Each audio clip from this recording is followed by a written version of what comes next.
Кадырман көрүүчүлөр, кызыктуу программасы кайрадан 4-чү чыгарылышына старт берди. Албетте сиздер бизди күттүңүздөр, биз дагы сагынып күттүк, Нуржамал.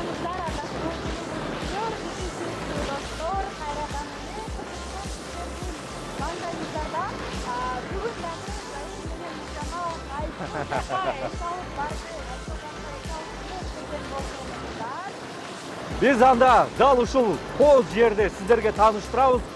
Бул кереметтүү жер Апшырата. Дал ушул Апшыратаны биз сиздерге бүгүнкү кызыктуу чыгарылышында кенен көрсөтүп, тааныштырып беребиз.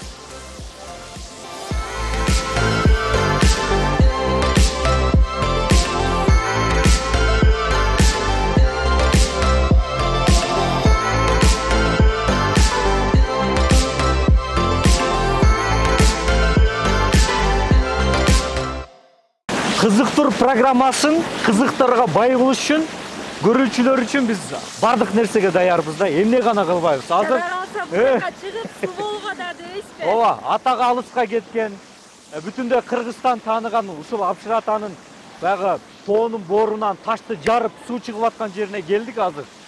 Алыста турсак дагы, бирок суунун учкундары келип бизди дээрлик суу кылып койду да.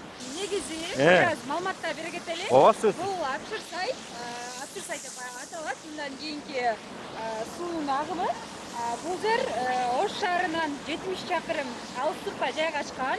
Ал эми деңиз деңгээлинен болсо 1500 километрден 2500 километрге чейин бийиктикте жайгашкан.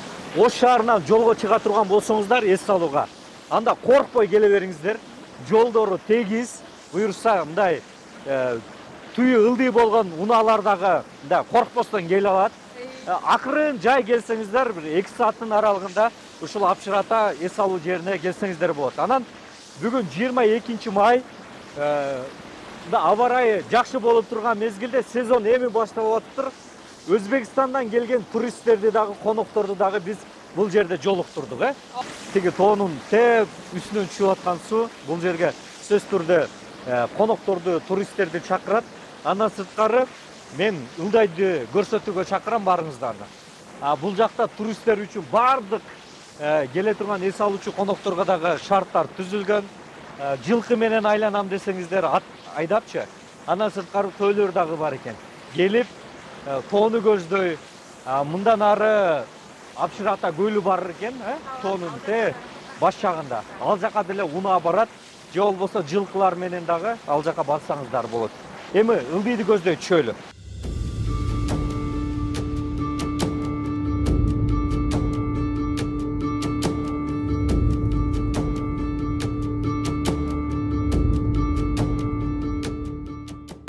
Кадырман көрүүчүлөр, биз кызыктуу программасын улантабыз жакшы маанайда.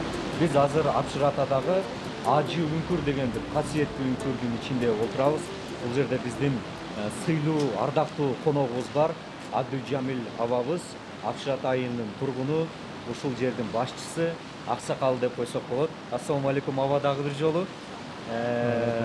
Сизди ушул программада мындай көрүп турганыңызга, ушул жерден жолугуп, батаңызды алып, маектешип отурганыңызга кубанычтуу болуп турабыз. Эми ушул Апшыратага келдик. Мына бүгүн биздин көрүүчүлөрүбүз көрүп атат.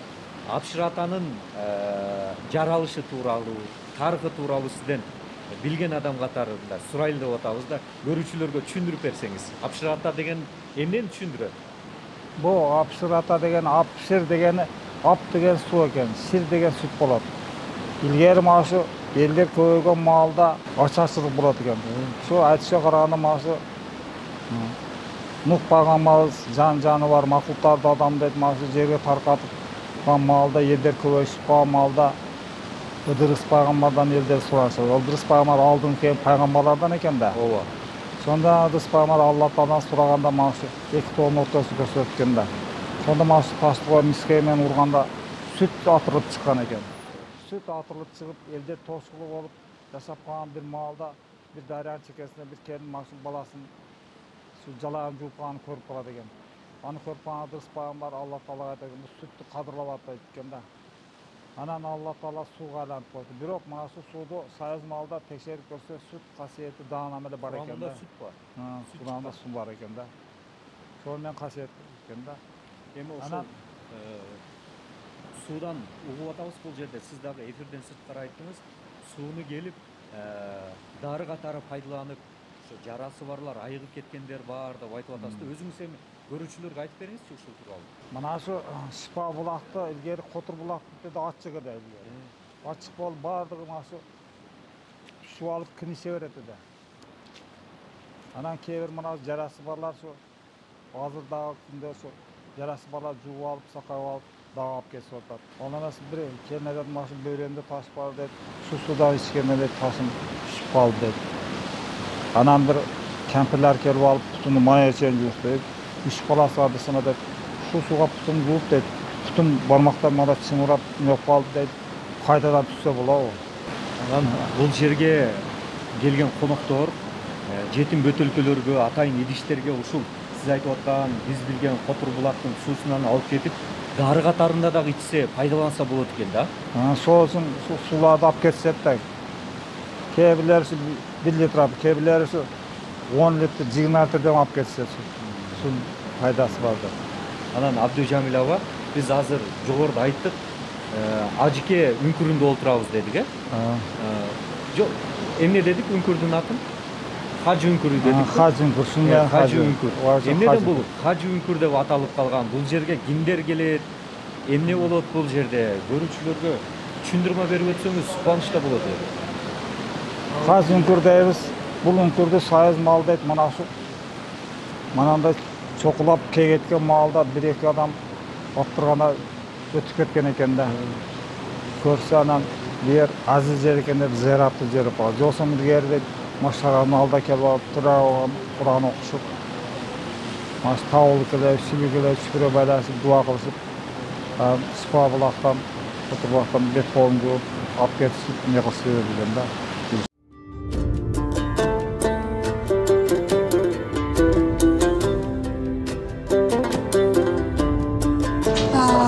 Достор, өзүңөр көрүп аткандай, биз азыр ушул ажы үңкүргө кирдик.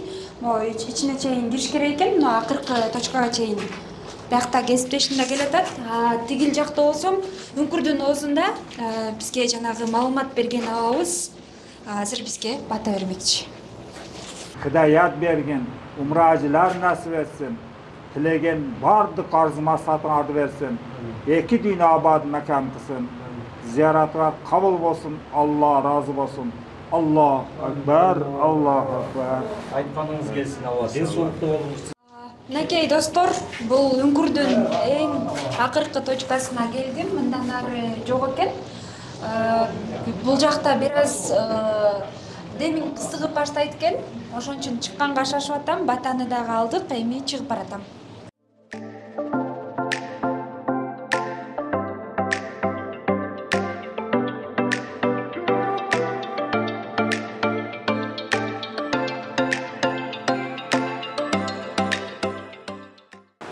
Дагы бир жолу ассаламу алейкум, Абдыхалык ажеке.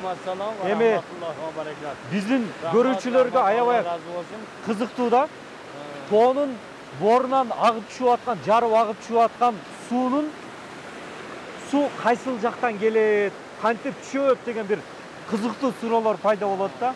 Ушуну сиз билген адам катары бир маалымат бербейсизби? Allah razı olsun. Mana ol водопад деп коебуз. Ооба. Allah'ın keremetini көрсөтүп турган жери.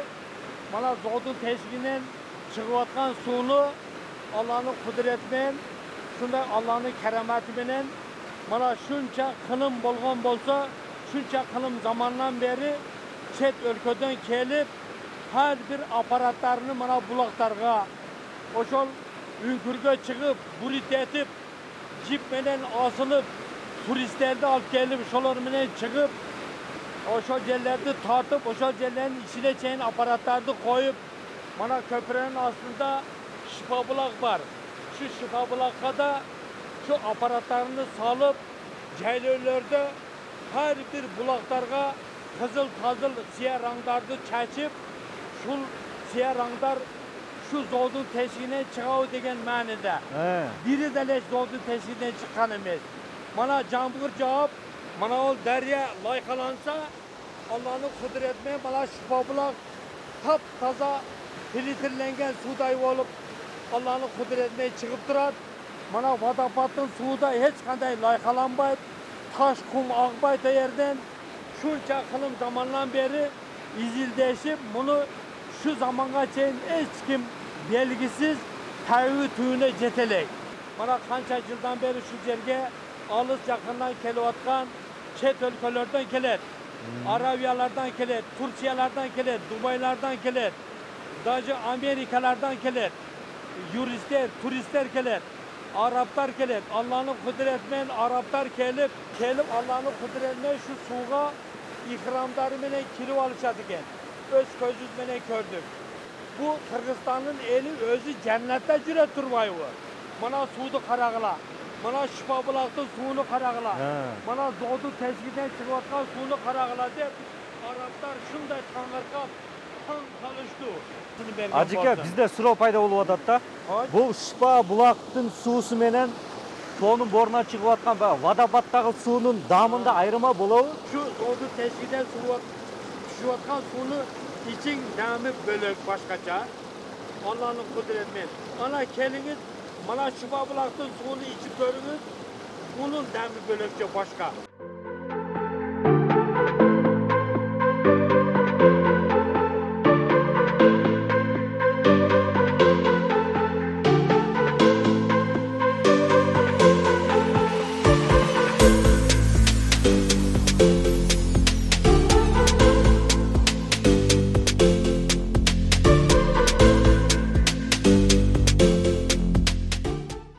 Жана көптөгөн маалыматтар берилип өтүлдү сиздерге. Анан бул жерде мени таң калтырган нерсе Шипа булактан чыккан суу менен водопадтан түшкөн суунун дамында айырмачылык бар.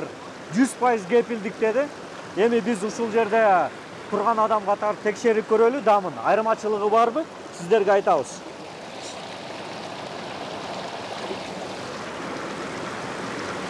Эми водопадка барып көрөлү. Ana anın damı qanday. Anan жыйынтыктап сиздерге айтабыз. Мына водопад бул жерде. Тоонун борунан түшкөн суунун жанына келдик. Дамдап көрөлүчү, чында эле айырмачылык барбы?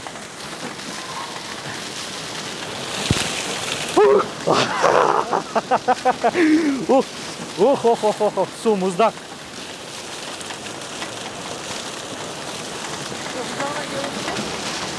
Каяктан ичебиз эми? Суу болуп кеттик го. Бул жакта бар турбайбы? Мына бул жакта бар турбайбы? Кана жүргүлөчү, дамдап көрөлү.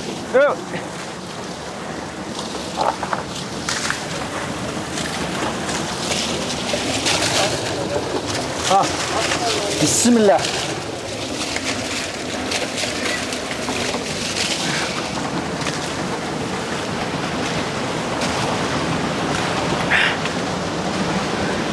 Мына бул жактагы суудан ичип көрдүм.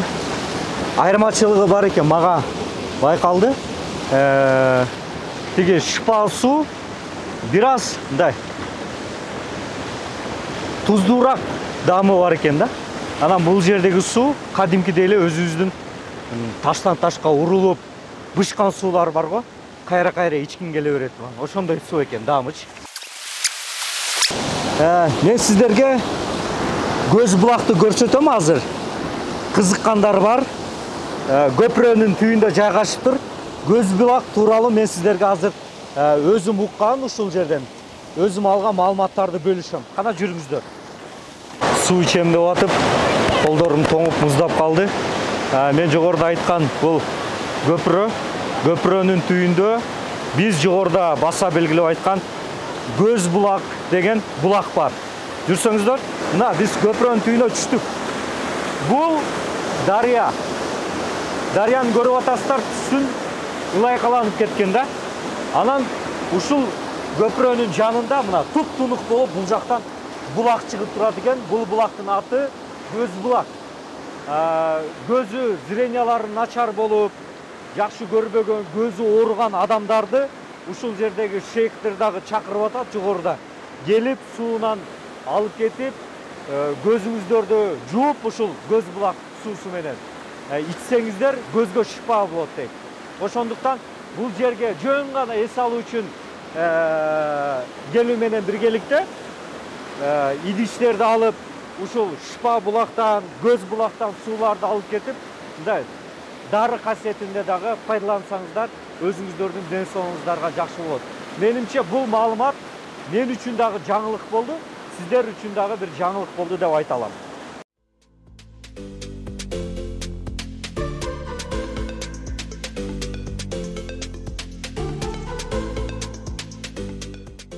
Урматтуу көрүүчүлөр, азыр биз Апшыратада кызыктуу учурга туш болуп атабыз. Өз негизи билесиздер, бул төөнү чөктүрүп минет да, бардык эле жердечи. Анан бул төө чөкпөйт экен. Атка окшоп эле секирип минет окшойбуз эми. Эч нерсе кылбайт, а?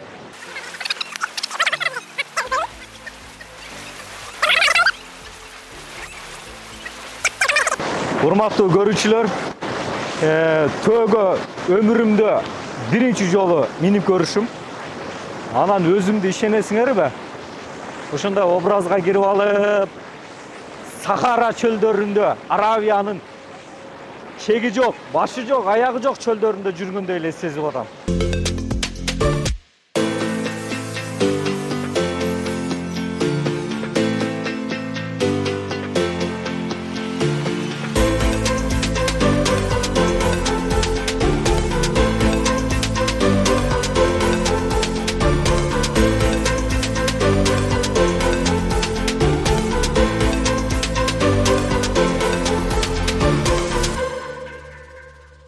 Достор, биз азыр Апшырата соода борборунда турабыз. Бул Апшырата шаркыратмасына кире бериште ушундай кичине базар бар. Азыр бул жердегилерди сөзгө тартып көрөбүз. Бул жакта өзүңүздөр көргөндөй бүт мындай сувенирдик, андан сырткары дагы атайын тамак аш, курут, ушундай нерселер бар экен. Андан сырткары биякта бул жактагы булактын сууларынан, Апшырата суусунан алып кеткенге боло турганга желим бөтөлкөлөрдү да коюп коюштур. Эже, саламатсызбы? Саламатчылык. Жакшысызбы, эже? Жакшы, рахмат. Соодаңыз кандай болуп атат? Болуп атат. Негизи кайсыл убакта сезон башталат бул жерде, эже? Эртең 25-тен кийин, 1-июндан баштап сезон. 25 майдан кийин, Демек июндан. Кайсыл учурга чейин болот? Августка чейин. Эртең менен канчада келип, кечинде канчада кетесиздер дегендей. Эртең менен 8-де келебиз, кечи 9-да кетебиз. 9га чейин болот демек, Көбүнчө кайсыл жактардан келет бул жакка? Мисалы туристтер сырт жактанбы, өзүбүздөнбү, кайсы жагынан келет? Кайсы өлкөдөн көбүрөөк келишет? Сүккөлдөн келишет, Бишкектен келишет, Аравиядан келишет. Адамдар көбүлө келишет. Аравиядан келишет, Келишет Аравиядан. Индустар келишет. Индустар да келишет. Сонун ийгиликке жанда, соодаңыз болсун. Сиздин ишиңерге келип. Жакшысызбы? Соодаңыз жакшыбы? Жакшы, рахмат. Бул жерде көбүнчө кандай эмелер көбүрөөк сатасыздар? Биз балдар ойногон Буюмдар. Игрушкалар, анан курут. Демек бала чакалары менен үй бүлөлүк эмелер көп келишет экен, семейныйлар көп келишет экен. Жакшы, көбүнчө кандай, кайсыл жактын туристтери келет, мисалы, Кыргызстандан сырткары дагы? Кыргызстандан сырткары бизге индеистер келет, индейкалар келет. Индустар, демек. Студенттер. Алар көбүнчө келип, сиздерден эмнелер сатып алат? Бул жакта куруттар сатып алса керек. Курут сатып алышат, сувенирлерди алышат, Кыргызстан сувенирлерин алышат. Куруттарды өзүңүздөр жасайсыздарбы? Ооба, мен өзүм жасаган куруттар бардыгы. Бардыгы, Ооба. Кайсынысы кандай? Алар өзүм жасаган куруттар бар, үйдүн куруттары. Ошондо нак сүткө, нак айранга жасалган куруттар да бардыгы?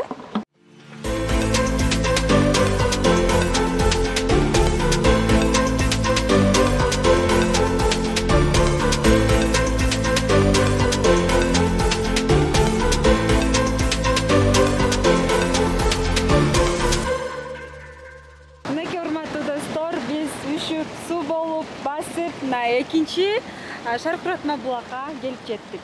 Ооба, мына бул жакта бизге маалымат беришти. Өйдөдө дагы жөө басып барсаңыздар,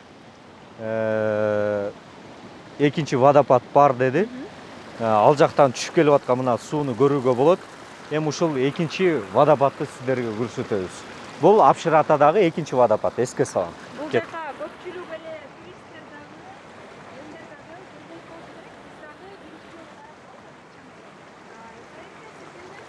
Жок, мен биринчи жолу келип атам. Ушул негизи Апшыр атага экинчи жолу келишим. Ушулу менен. Анан экинчи водопадына биринчи жолу келишим. Ошону түшүндүңбү?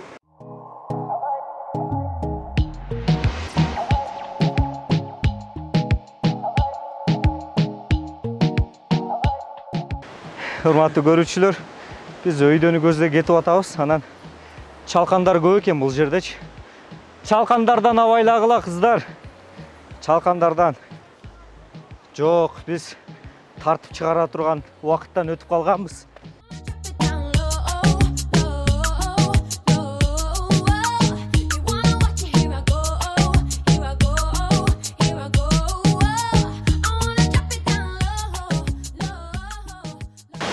Дээрлик жарымына жакындап калдык. Кантсе да азыр дагы кичине көтөрүлгөндөн кийин аралыгы канча кылат так билебиз, Нуржамал? Ушулдой жагында жана үшүп атам. Суук болуп, дедим эле бул жакка жеткиче ысык калдым. Анткени кыймыл көп болду да. Анда жүрүңүздөр.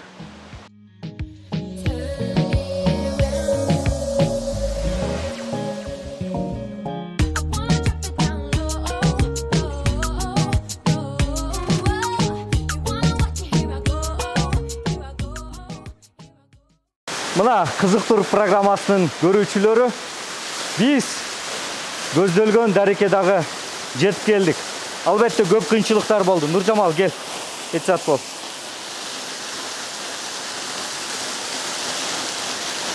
Бас. Нуржамал, кандай эмоция болуп атат? Айтып бере албыз, сөз менен жеткире албыз. Чынында арзыйт экен бул жерге келген. Биз канча бийиктикке чыксак дагы бирок телекке каршы өкүнгөн жокпуз. Бул жердеги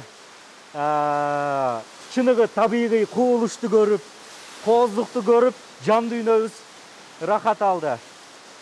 Ушундай кооз жерлерибиз бар, биз албетте сыймыктанабыз. Анан жашы улуу муундагы биздин келген конокторубуз же туристтер чыга албашы мүмкүн.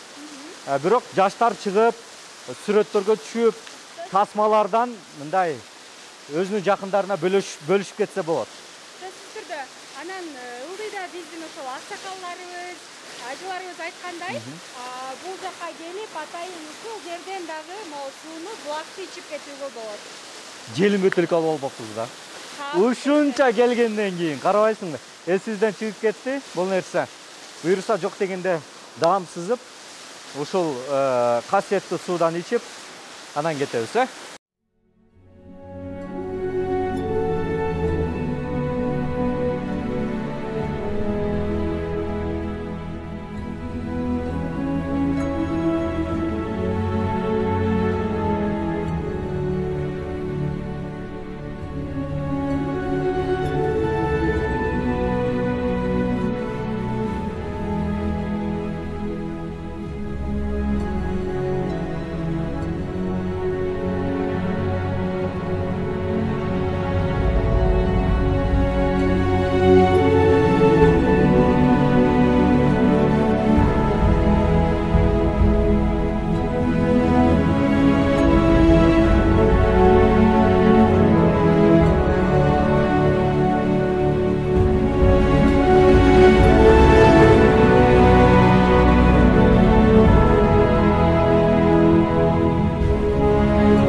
Нуржамал, сага соңунда суроо.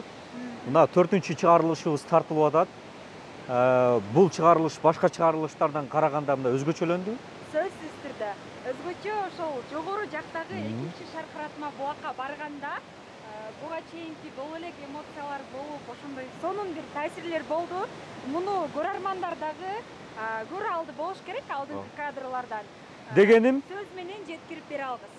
Дегеним, бүгүнкү чыгарылышыбыз өзгөчөлөндү, баарыбызга жакты. Мындан кийинки чыгарылышыбызда дагы мындан сонун бир эмоциялар болот деп биз толук кандуу ишенебиз жана ага бар күчүбүз менен 100% аракет жасайбыз.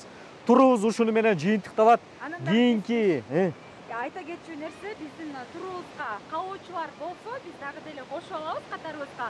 Бүгүн да катарыбызда бир инсан бар, бирок тилекке каршы ал инсан камераны сүйбөгөндүктөн өзүн жашырды, жүзүн жашырды. Бирок айтпайбыз. Ооба, ага дагы ыраазычылык айтабыз. Буйруса кийинки турдан жолугушабыз. Ага чейин саламатта туруңуздар.